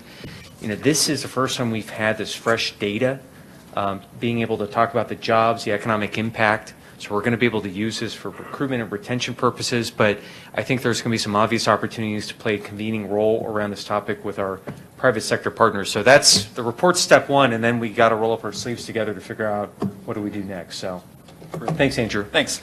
Thank you, Andrew. Emily, you're next up. And do you have Evan Woods with you? I do. We'll do the abridged version. Okay. It's too nice out to keep you guys here. So thank you. As Josh mentioned, since January, this board and PSRC's executive board have loaned me out to the Washington State Department of Commerce. In the absence of an aerospace sector lead, they needed some help with staffing the governor's Choose Washington NMA Council, which is the group of statewide leaders that the governor called together back in December to respond to Boeing's potential new airplane opportunity, the NMA New Mid-Market Airplane. So the council is made up now of almost 50 statewide leaders encompassing local government, education, business recruitment and development, our ADO partners, but also K through 12, higher ed, and then our industry leaders and labor leaders as well. So it's really everyone in the room, and the discussions have just been very productive, and we feel very confident in our position to respond to Boeing's potential opportunity whenever the company is ready. So we've seen many of these statistics in the past. This is the result of some work that CAI did for the last opportunity. We're really in a similar position. Most importantly, every one job in aerospace is directly supportive of almost 3 jobs in our greater economy. And those are jobs in retail and construction and education and more. Aerospace is one of Washington's oldest industries, founded on our history and strength in timber and our strength in maritime and shipbuilding. So now that we've just heard about this new opportunity in space, it's just amazing how Washington's legacy continues to build on each other and create new opportunities for the future. So stepping back from space, wanted to share why our commercial space industry has the success it has here, and that is in part because of our tech industry, but definitely because of our strong leading foundation in aerospace. So Boeing announced some details about this potential new plane at the Paris Air Show last year, and since then different communities have been really interested, and if you look at the news, any little detail or comment about it is just hitting the headlines. Boeing is still building the business case for it. We hear that they may have design figured out for this wide-body airplane, but they still need to get the production numbers to a place where it's competitive and they could actually sell it to their customers. But we've heard as well that customers are really interested in this plane to fill this growing market. So the biggest question after how do they build it, what does it look like, is where will it be designed, where will it be produced, and where will it be assembled?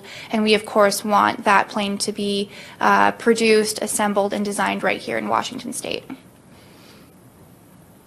Important to note, of the details that Boeing released, there is going to be an extensive use of composite material. It's pretty much expected that the wings will be composite wings made up at the $1 billion center that Boeing finished, the Composite Wing Center up in Everett.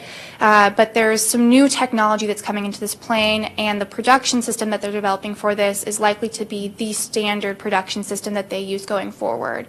So we have a history of high production numbers, great efficiency with our workers. We're the top in the world, I'll say the world, in the productivity of our workers. So we think that we are the location for this new type of production system. We have this edge, and you've heard in the previous presentation some of the elements of what makes us so competitive for this investment. But other cities and other places in the country and in the world love to say that they're also, the destination for aerospace. When we know we've been the leader for about 100 years, we're looking to be the leader for the next 100 years, and this council is looking to do that with this Boeing opportunity, but also in strengthening the entire supply chain as it relates to aerospace. That supply chain also helps with medical device industry. It helps with space, as we've heard. It even goes into tech and other parts of life sciences.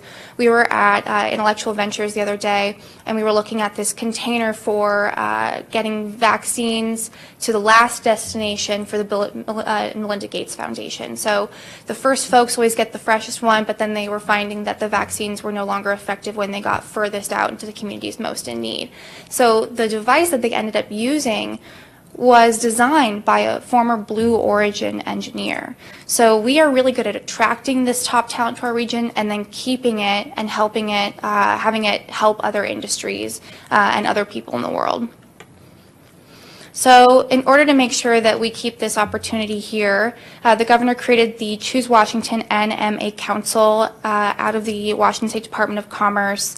And we are just busy making the case that we are the lowest risk and highest return place for Boeing's potential investment in this new plane. And one of the ways we wanted to do that was taking a real critical assessment of what our strengths are and where our areas of improvement are. And so to do that, the Teal Group and Olympic Analytics, and Evan Woods here is from Olympic Analytics, created a aerospace competitive economics study. And the Teal Group is the top analytics firm, and Richard Abalafia, who is the #1 aerospace industry analyst, was the one who we wanted the best to take a hard look at what our economy was and what our assets were compared to all 50 states in America and Washington, D.C.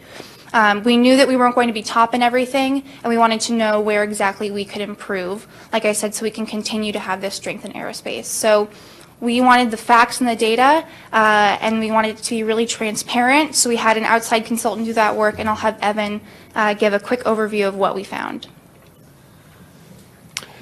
So the Aerospace Competitive Economics Study was kind of the brainchild of John Holden and the Machinists and SPIA Union, because they wanted to understand, how do we rank, how do we stack up, right? You hear a lot about the rising South, you hear a lot about South Carolina. But a lot of that is hype. And if you look at the actual facts and data, which is what we're trying to do, Washington ranks extremely well. So what we wanted to do is pull together an economic and business analysis of Washington's position relative to the other 50 states in the union plus the District of Columbia. And that's the ACES study and ACES ranking. So we collected data for 41 metrics across 8 categories that could be comparable for all 50 states plus DC, and looked at how Washington was positioned. And the results were fantastic. So if you look at things objectively and you focus on aerospace, Washington ranks in the top 5 for 7 of the 8 categories. We miss out on infrastructure, but we're a top 5 state in costs, we're a top 5 state in industry, we're a top 5 state in labor and education and economy, research and innovation, business operations risk, and then taxes and incentives. And the way that I think about it really is that Washington has 3 pillars that no other states have. So we have by far the world's largest aerospace footprint, right? That's both industry, but then also, like Councilmember Lee said, we have an incredible well of talented labor, highest density of engineers in the nation, production workers, right? And so that's our industry footprint, which is massive. The second leg, kind of the second pillar of our success is a really fast-growing economy, as anyone who lives in the Puget Sound region knows. Tens of thousands of people are moving here. We have a dynamic economy based upon technology and innovation. And the third kind of pillar that supports our aerospace industry is our taxes and cost structure, which is extremely competitive and more competitive than a lot of the southern states that folks always routinely trot out as very business friendly. No other state in the union can compete on all 3 of those legs. So I think that's kind of what underlies our success.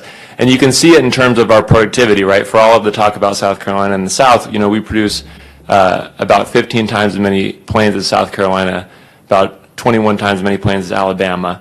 And we export more airplanes than California, Texas, South Carolina, Florida, Georgia, Alabama, Arizona, all combined.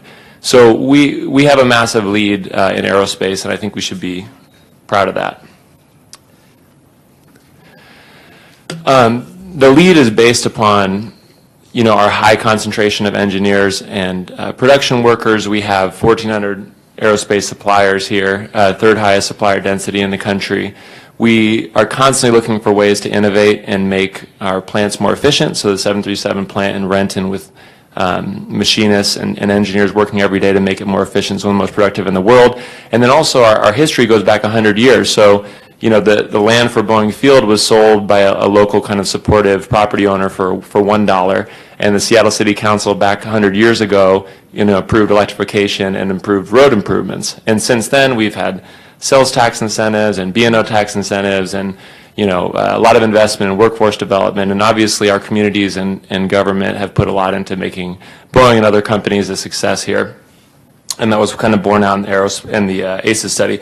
So I wanted to cover a few highlights of Washington's position. So, you know, a lot of folks talk about costs here, right? There's a lot of talk about, you know, machinists there are paid so much, engineers are paid so much, but really what you need to do is look at what do you get for that, right? What do you get for every dollar in wages? What's the output associated with that?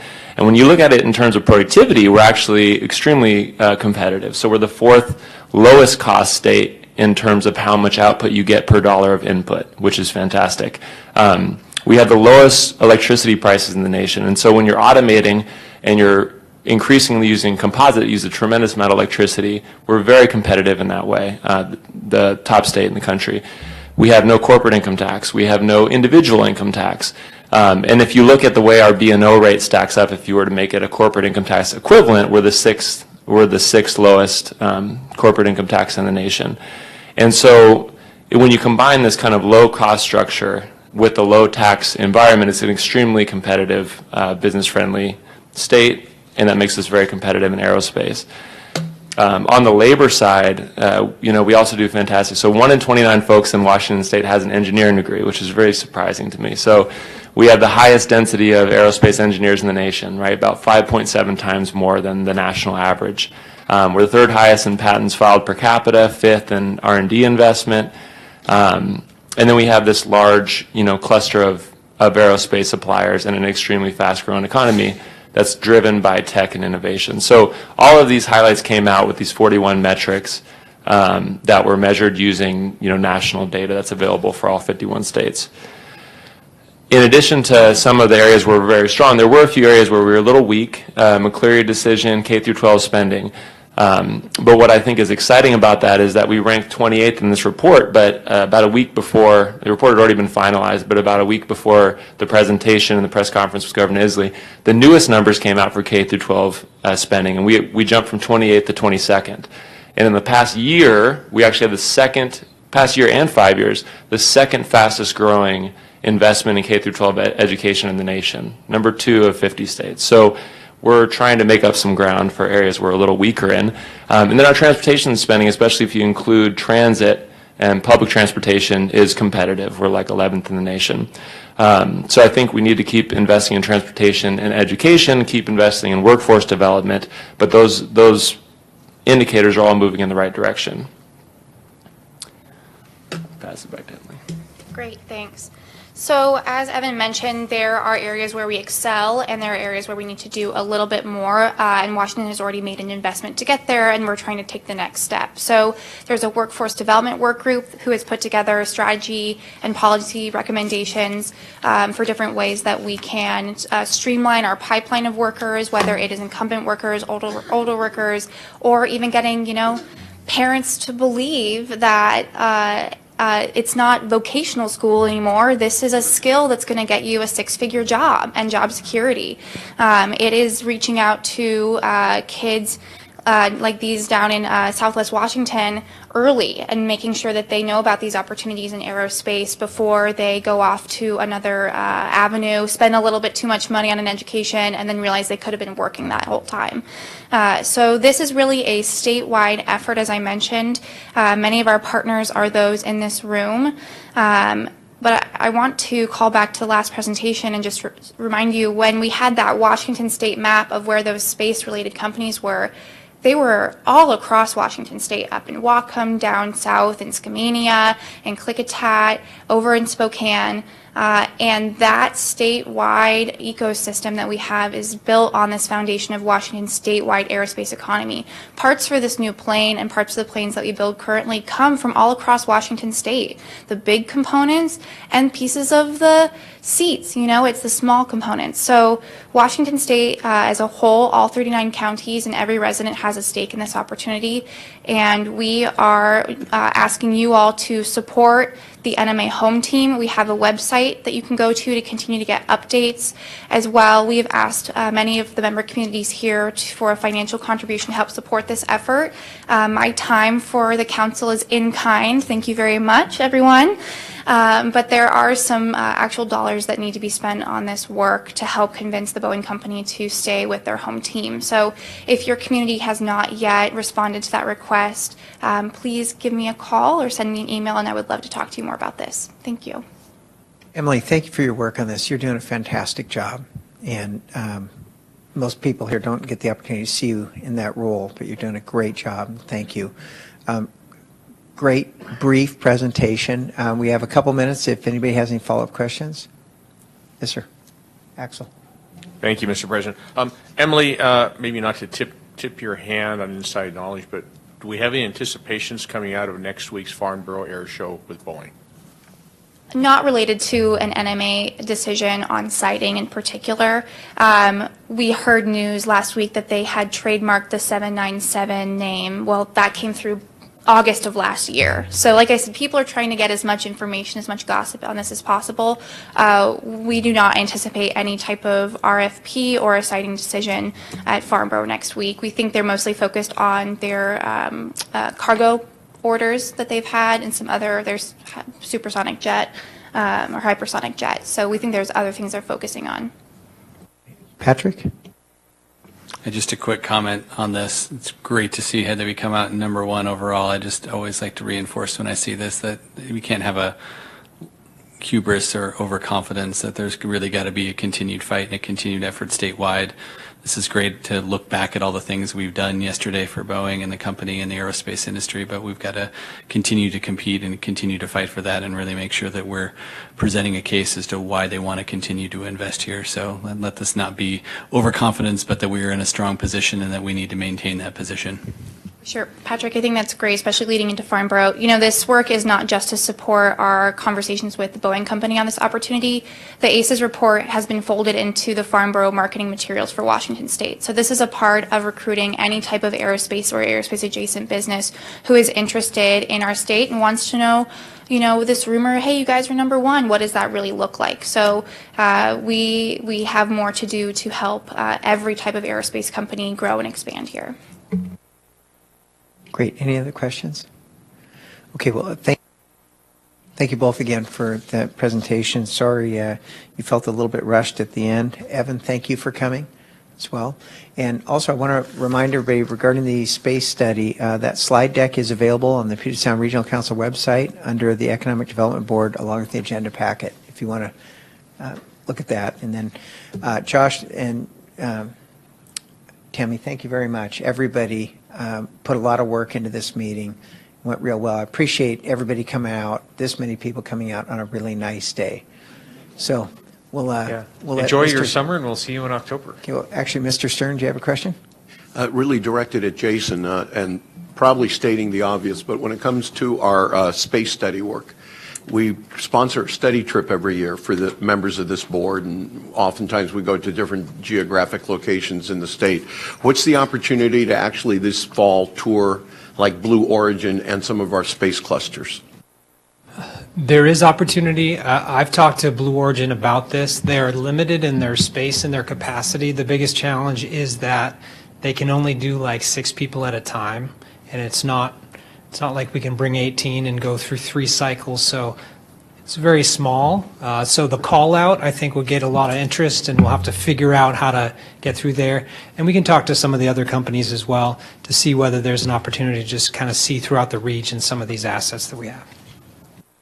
But, Councilmember, that's a great suggestion, and I think if that's something you all would like us to explore with our partners, we could. And to Jason's point, if it's a limited group, then we can figure out a way to have some ambassadors from all 4 corners of the region there to be able to learn and be able to bring back your experience. Great. Thank you very much. That'll be the closing comment. Just trying to remind you, our next meeting is October 3rd. Thank you very much. Hope you have a great summer.